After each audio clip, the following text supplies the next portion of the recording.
ಎಲ್ಲರಿಗೂ ನಮಸ್ಕಾರ. ವಿನ್ರಸ್ ಕೂರ್ಗ್ ಚಾನೆಲ್ಗೆ ಸ್ವಾಗತ. ಹಾಗೆ ನಮ್ಮ ಚಾನೆಲನ್ನು ಸಬ್ಸ್ಕ್ರೈಬ್ ಮಾಡ್ಕೊಂಡಿಲ್ಲ ಅಂದರೆ ಸಬ್ಸ್ಕ್ರೈಬ್ ಮಾಡ್ಕೊಳ್ಳಿ.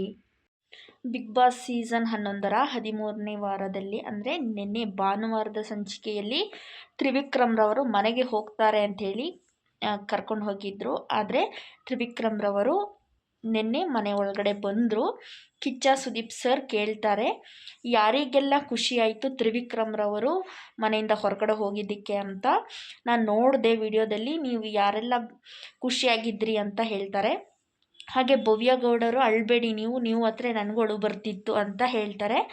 ಹಾಗೆ ತ್ರಿವಿಕ್ರಮ್ರವರು ಸಹ ಒಂದು ಮನೆ ಒಳಗಡೆ ಬರ್ತಾರೆ. ಆದರೆ ಸುದೀಪ್ ಸರ್ ಅವರು ಒಂದು ಟಾಸ್ಕನ್ನು ನೀಡಿರ್ತಾರೆ. ಅವರು ಬಂದರೆ ಯಾವ ರೀತಿಯಾದ ರಿಯಾಕ್ಷನನ್ನು ಮಾಡಬಾರ್ದು, ನೆಗಾಡಬಾರ್ದು, ಮಾತಾಡ್ಸೋಕ್ಕೆ ಹೋಗಬಾರ್ದು. ತ್ರಿವಿಕ್ರಮ್ರವರು ಮಾತಾಡ್ಸೋಕ್ಕೆ ಬಂದರೆ ಯಾರೂ ಮಾತಾಡಬಾರ್ದು ಅಂತ.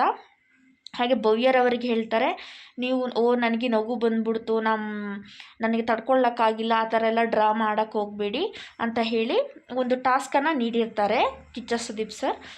ಅದೇ ರೀತಿಯಾಗಿ ತ್ರಿವಿಕ್ರಮ್ರವರು ಬಂದ ಮೇಲೂ ಸಹ ಮನೆಯಲ್ಲಿರುವ ಎಲ್ಲ ಸ್ಪರ್ಧಿಗಳು ಸಹ ಮಾತನಾಡದೆ ಮೌನವಾಗಿರ್ತಾರೆ, ಯಾವುದೇ ರಿಯಾಕ್ಷನ್ ಕೊಡದೆ ಹಾಗೆ ಇರ್ತಾರೆ.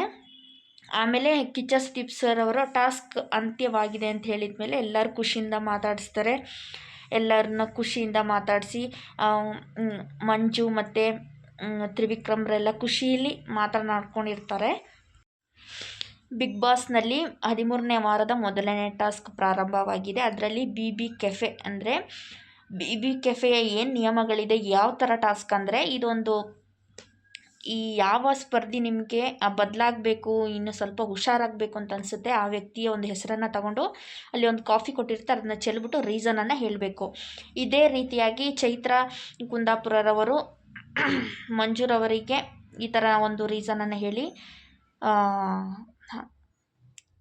ಕಾಫಿಯನ್ನು ಚೆಲ್ತಾರೆ. ಹಾಗೆ ಐಶ್ವರ್ಯರವರು ಸಹ ರೀಸನನ್ನು ನೀವು ಒಂಥರ ಹುಷಾರಾಗಿರಬೇಕು, ನೀವು ನಿಮ್ಮ ಆಟವನ್ನು ನೀವು ಆಡಿ, ಬೇರೆಯವ್ರ ಹೆಸರು ತಗೊಂಡು ಈ ಥರ ಆಟ ಆಡಬೇಡಿ ಅಂತ ಒಂದು ರೀಸನ್ ತಗೊಂಡು ಐಶ್ವರ್ಯರವರು ಕಾಫಿಯನ್ನು ಅವ್ರ ಮುಖಕ್ಕೆ ಚೆಲ್ತಾರೆ, ಚೈತ್ರರವರ ಮುಖಕ್ಕೆ ಚೆಲ್ತಾರೆ. ಹಾಗೆ ಭವ್ಯ ಗೌಡರವರು ಸಹ ಐಶ್ವರ್ಯರವರ ಹೆಸರು ತಗೊಂಡು ಅವರಿಗೆ ನೀವು ಹುಷಾರಾಗಿ ಆಡಬೇಕು, ಮೊದಲು ಸ್ಟಾರ್ಟಿಂಗಲ್ಲಿ ಚೆನ್ನಾಗಿ ಆಡ್ತಾಯಿದ್ರಿ, ಈಗ ಚೆನ್ನಾಗಿ ಆಡ್ತಿಲ್ಲ ಅಂಥೇಳಿ ಒಂದು ರೀಸನ್ ತಗೊಂಡು ಕಾಫಿಯನ್ನು ಎಚ್ಚೆತ್ತುಕೊಳ್ಬೇಕು ಅಂಥೇಳಿ ಕಾಫಿಯನ್ನು ಚೆಲ್ತಾರೆ. ತ್ರಿವಿಕ್ರಮ್ರವರು ಮೋಕ್ಷಿತ ಹೆಸರನ್ನು ತಗೊಂಡು ಮೋಕ್ಷಿತರವರಿಗೆ ನೀವು ಸಿಂಗಲ್ ಆಗಿ ಆಡಿ, ಯಾರನ್ನೂ ಡಿಪೆಂಡ್ ಆಗಬೇಡಿ, ಹುಷಾರಾಗಿ ಆಡಬೇಕು ಅಂತ ಒಂದು ರೀಸನ್ ತಗೊಂಡು ಕಾಫಿಯನ್ನು ಮುಖಕ್ಕೆ ಚೆಲ್ತಾರೆ ಅಂತ ಹೇಳ್ಬೋದು.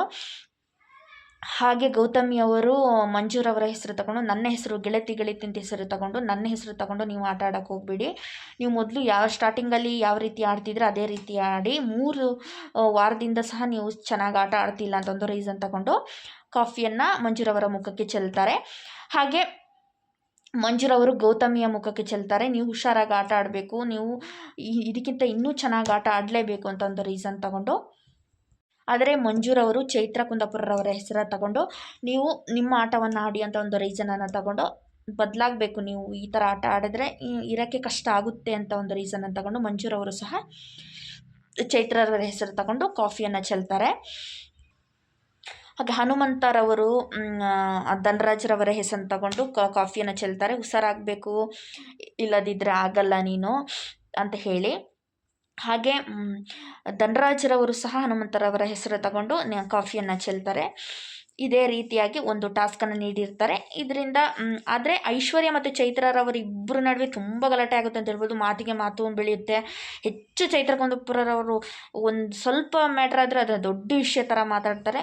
ತುಂಬ ಅಂದರೆ ತುಂಬ ಗಲಾಟೆ ಮಾಡ್ತಾರೆ, ಅಲ್ಲೇ ಒಂಥರ ಇರಿಟೇಷನ್ ಆಗಿಬಿಡುತ್ತೆ ಅನ್ಬೋದು, ಆ ರೀತಿ ಮಾತಾಡ್ತಾರೆ. ಇಲ್ಲಿಗೆ ಈ ಒಂದು ಟಾಸ್ಕ್ ಮುಗಿಯುತ್ತೆ.